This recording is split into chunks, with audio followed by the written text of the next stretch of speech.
Alright. Hey guys, I'm as always Mr. Grimreaper 2. Welcome everybody to my channel. And I'm going to give you guys my next review. This time for Batman, Mask of the Phantasm. Now this film was directed by Eric Radomski and Bruce Timm. Both who you know were part of the Batman the Animated Series.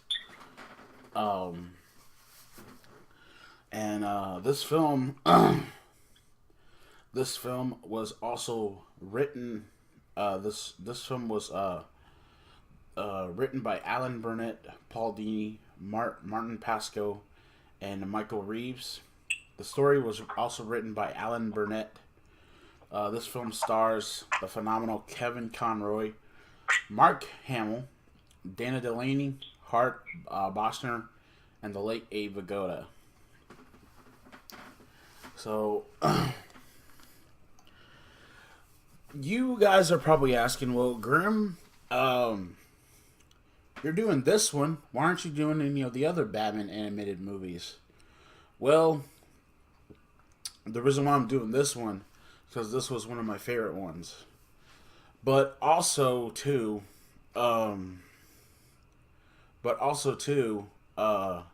next year, around this time as well, I'm going to do Dark Knight week again. And next year, I'm going to give you guys... I'll tell y'all more about that in another video. But, okay, so we're going to do what we always do. We're going to go through the plot.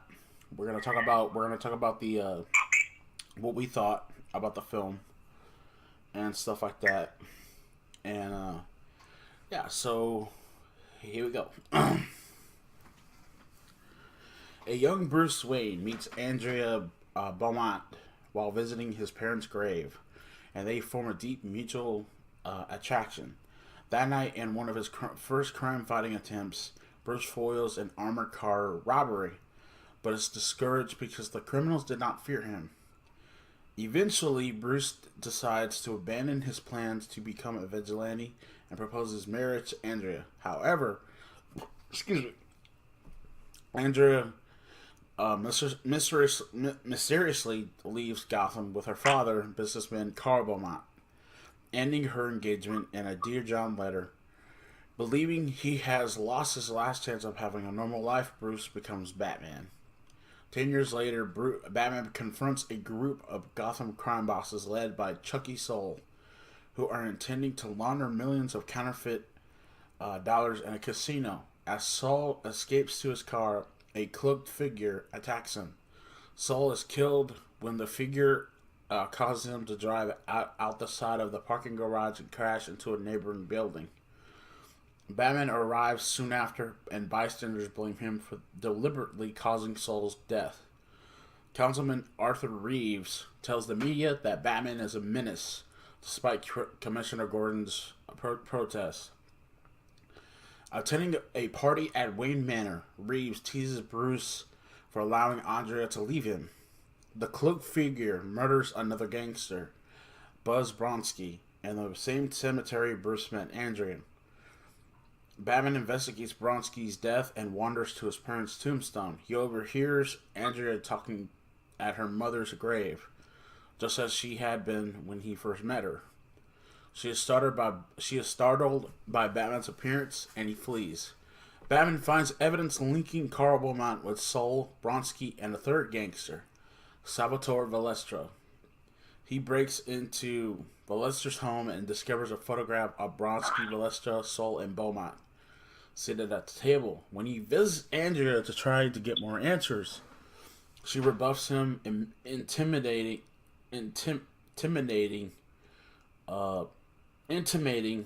but I can't read that, god damn it. Okay, intimidating shenanigans identity, yeah. Yeah, thank you. Oh. Meanwhile, Valestra, believing Batman killed the others and will come for him, turns to the Joker for help. Oh boy. The figure arrives at Valestra's house, but finds the gangster dead by Joker's hands. Joker has strapped a camera to Lester's corpse and sees the murderer is not Batman. The figure escapes as the house explodes. Batman pursues and fights the killer, but is interrupted by the police and rescued from arrest by Andrea. Andrea later explained she and her father had been hiding in Europe from Lester's mob, from whom he had embezzled money. Her father repaid everything, but they put out a hit for his death anyway. Bruce now believes her father is the killer. Bruce ponders resuming his relationship with Andrea and giving up Batman. He notices a familiar-looking man in the background of the photo of Bronski, Lester, Sol, and Beaumont. The man who would become the Joker. Joker visits Reeves to press him for information about the killer. Reeves insists the killer is Batman, but Joker, believing Reeves is the killer, states Reeves needs to protect his own reputation and poisons him.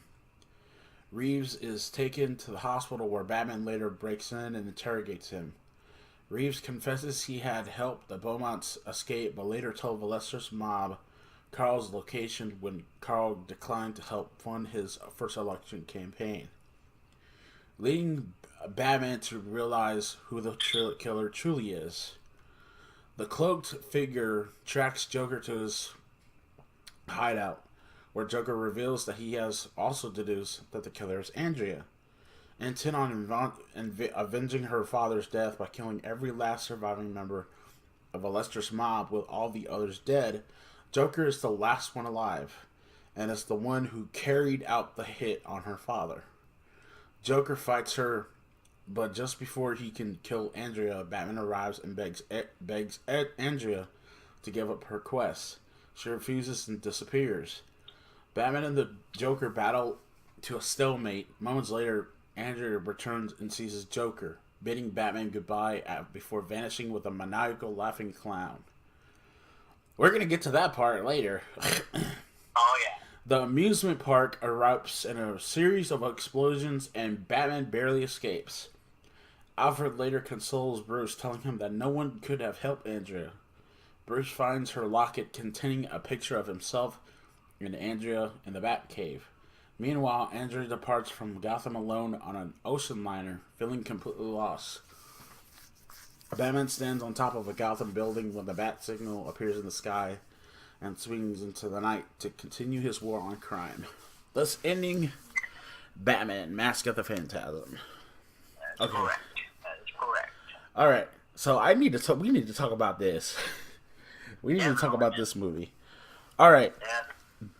I love the chorus. I love the music in this movie, especially the part when Andrea is about to go vanish in a puff of smoke with Joker.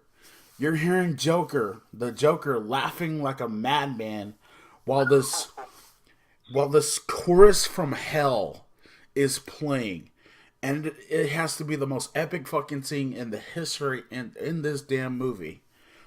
And I love it to death. I love that scene so freaking much. And when I watch this movie, every time I watch this movie, it gives me goosebumps. It gives me goosebumps. And I feel like I'm watching it as a kid again.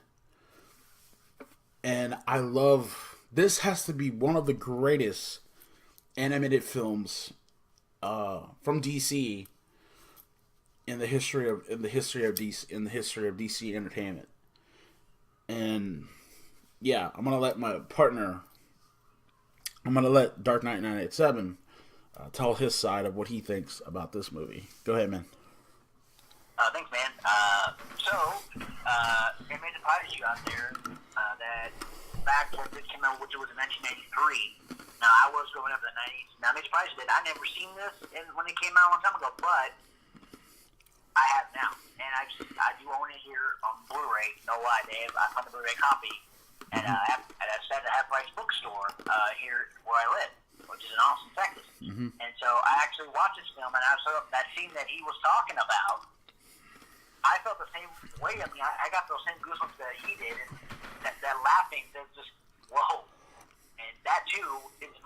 seen in the film. I mean, I gotta tell you that right now.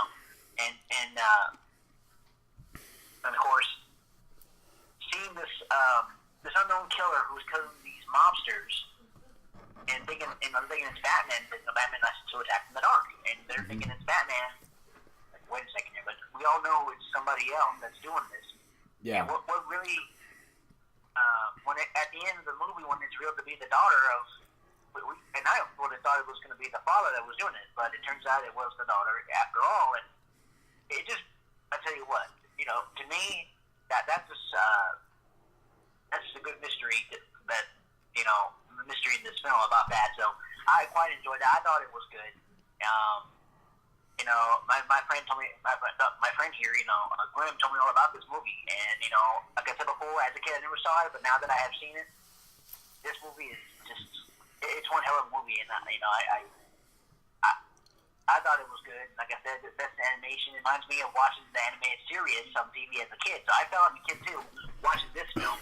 And like I said, it has the same feeling as you're watching the animated series on TV. But like I said, you see people actually, you see people dying, and you know what I mean. It's just a lot of crazy action there too with it. So I quite enjoyed the movie as well. Now that I've seen it, I like it. I really do. Yeah. So what happened? So this is what I think about the movie and all that. It was something I never thought. It was one of the greatest films. The first time I ever watched this movie, that scene scared the hell out of me when I was a kid. That scene scared the living dog shit out of me. That scene when Andrea disappears into the night, and with Joker with a maniacal clown laughing as all hell is breaking loose. With that chorus, as I said, they know how to tell. DC knows how to tell a good damn story, especially when it comes to their animation department. They know how to tell a damn good story, and I love the Mask of the Phantasm. Kevin Conroy surprises the hell out of me once again, like he does with the animated series. And growing up, I watched every episode I could of the animated series. Both him and Mark Hamill as the Joker were the greatest. Were some of the greatest people that I've ever seen. That bar none. No one in the animated sides of DC can touch Kevin Conroy or Mark Hamill. Exactly. These two guys have been doing this for the longest time. Oh yeah. And I respect, and I give all my respect to these dudes for doing this. But there was a lot of stuff in this movie I loved, and especially Dana Delaney as Andrea Beaumont, otherwise known as the Phantasm. That character looked like fucking death. When every time you saw the Phantasm, it looked like death was coming for you. I can't control my emotions because this shit. I love this movie. I love this movie so much. The music side of things, everything else with this film was so badass when I was watching it as a kid. Oh yeah. It felt like watching the animated series all over again. That's what I said. And just like Dark Knight said, but I felt it on a personal level when I was watching it, because Batman, of course, when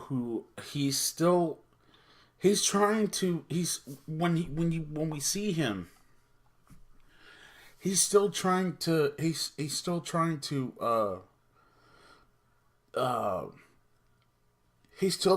get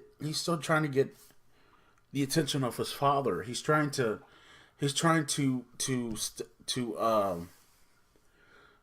what's the word am I looking for? he's trying to impress his father. He's trying to still be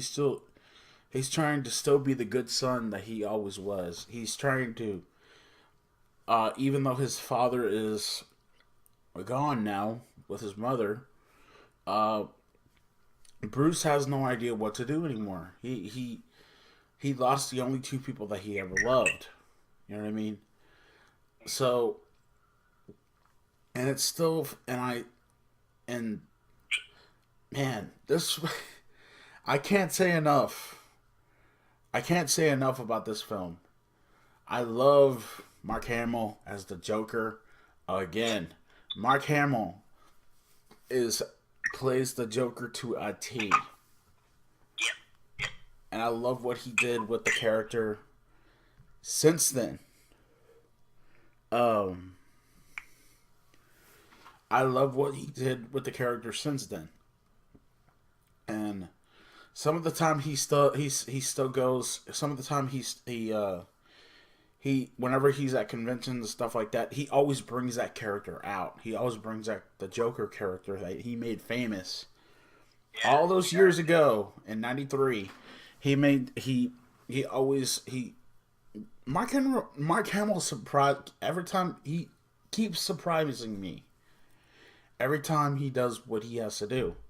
And and we're going to talk about The Killing Joke again in another next year. That's one of the films that we're going to talk about.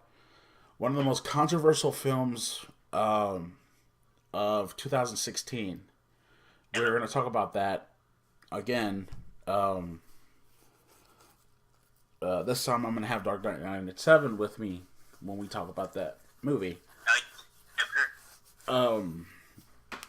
Because there's a lot of stuff I want to say about that, about The Killing Joke. Even in The Killing Joke, he played a hell of a Joker. It was a good joke. He was a good Joker, and stuff like that. And I love Dana Delaney. Of course, you know who would later play Lois Lane in the Superman animated series. She has a wonderful voice too. I love Dana Delaney. I give her props for being the Phantasm, for being Andrea Beaumont. She was herself. She was this woman on a mission to get payback for the death from gangsters that were trying to kill her father. Gangsters that were trying to kill her. You know. And I give her a lot of credit. I give the whole cast a lot of credit for this. Ava Goda, God bless his soul. They did one hell of a job as Salvatore Valestra. A really, really good. He was a really good voice in the movie as well. Robert Costanzo as Detective Harvey Bullock. Once again, Harvey Bullock is a scumbag, but I still like him. Commissioner Jim Gordon, who is played by the late and legendary Bob Hastings, another guy that I loved in the animated series. But yeah, I love this movie a lot, and if I have to give it anything, I'm gonna give this motherfucker a 10 out of 10 too. Damn right. This one deserves it just as much as everything else. This one deserves it because I love Batman: Mask of the Phantasm. I thought that this movie was the greatest film ever made in the history of DC animated and the history of DC animated films. This one was one of my favorites. What do you think, man? Like I said, 10 out of 10, it's about right in my ears as well. Now, before I talk about who played who, I want to say, yes, Kevin Conroy and Mark Hamill, you can agree with this or not, out there in YouTube, y'all can agree with this or not, but I think they are legends in the animated Batman, world. They build their voices really well. I mean, Kevin Conroy just has that voice. That he has that kind of voice that can give you that Batman would how Batman would talk, how Batman can make his enemies fear him with that voice.